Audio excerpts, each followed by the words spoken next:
This is John Martinka, and welcome to the Getting the Deal Done podcast. And behind me, you can see the Caribbean and beautiful Antigua in the West Indies, where we go every year on a service project in schools. You can see it, of course, if you are on the video version of this podcast. And today we're going to talk about 5 things that business owners and sellers should do correctly because they are things that business buyers want.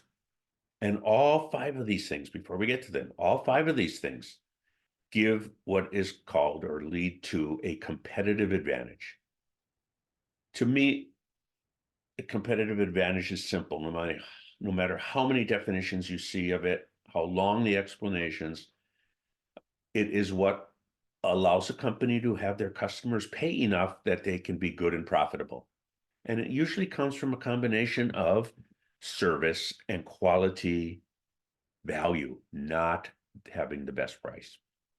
So, in no particular order, growth. Well, first of all, stagnant and coasting companies are really declining. You need to be growing. Show you can grow. Show what you did. Document it. Was it marketing? Can you show that a certain number of marketing dollars or sales calls equals more business? Have metrics, KPIs. Be able to show a buyer it's sustainable and replicatable, that they can do what you've been doing, that it's not all the owner. Which brings us to the next one. Lower all your dependencies, especially any owner dependency, like I just mentioned. So 2 examples here in the last week that have given me some good information for this. I was on a long call with a prospective client. It's a $10 million business. There are 2 owners, and they admitted they are too important to the business. It's a great company. It's profitable. They would like to sell, maybe not all of it, but they would like to sell, and they see so much potential to get more capital behind them. But again, they admit they do too much of the important stuff. I was at an industry meeting, ACG, the other day, and there was a case study on a deal that was $70 million. It's a company doing 50, 60 or so million dollars in sales.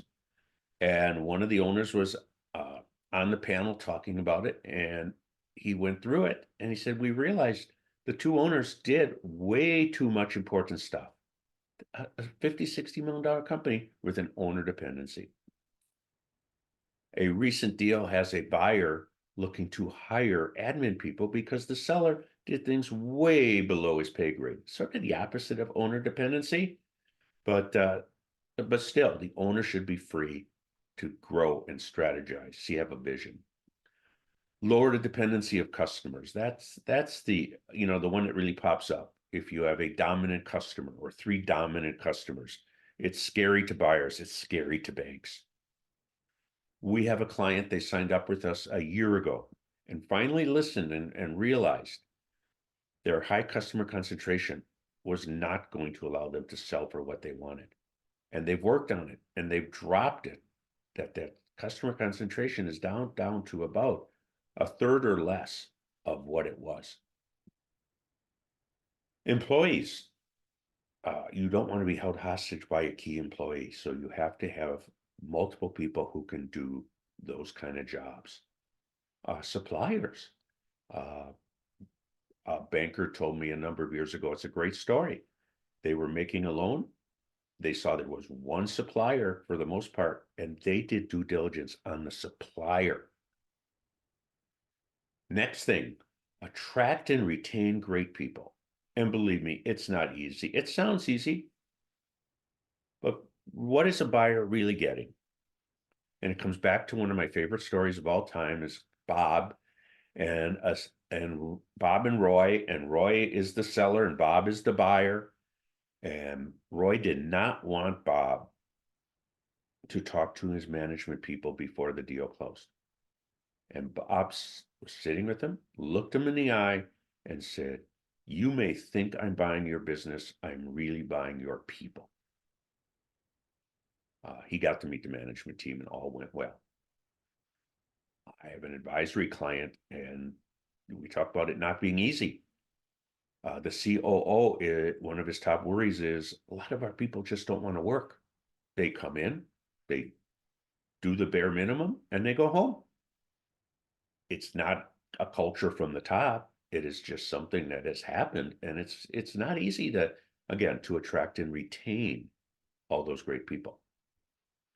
And then an obvious one is financial. And I was talking with an investment banker the other day, and we talked about this and said, yes, the first thing that always comes up: have good financial systems, have accurate financial statements, don't blend a personal and business checkbook, et cetera, et cetera, et cetera. But it is important. It's very important, and it never goes away. Uh, I love to tell a story about how I'm talking to another intermediary, and business he was selling. And I said, how much faith do you have in these financial statements? And it was like a gregarious, 100%. And my response was, then why are there balance sheet items on the income statement? Makes you wonder about how accurate things are. I had a client a number of years ago, and I looked at 3 years of financial statements, and we finally determined there were 4 different accounts that all were for owner officer salary. It changed year to year. You want your statements to show you have consistent or improving gross margins. Not like one client we had where they bounced all over the place, which told us they were expensing materials as they came in, not putting them in the inventory. And the same thing happens when you see 3 years of balance sheets and the inventory is the same on every one. They're just expensing it, which means underreporting income to pay less tax, and underreporting assets on the balance sheet. And then finally, your lease. It can kill or delay a deal. Banks and buyers want a lease to cover the term of the debt. They do not want to be forced out while still owing money. If the buyer of the business is going to move, it's because they want to move. Jessica, my daughter, our client lost a deal a few years ago because the landlord would not give a long-term lease. The best they could do was say, we'll give you a 10-year lease with options, but at the end of 4 years, we need a demolition clause. So if we decide to redevelop or sell the property to be redeveloped, we can ask you to move. That doesn't work. So 5 things business buyers and sellers should both be striving to be in sync with. Thank you. This is John Martinka and the Getting the Deal Done podcast.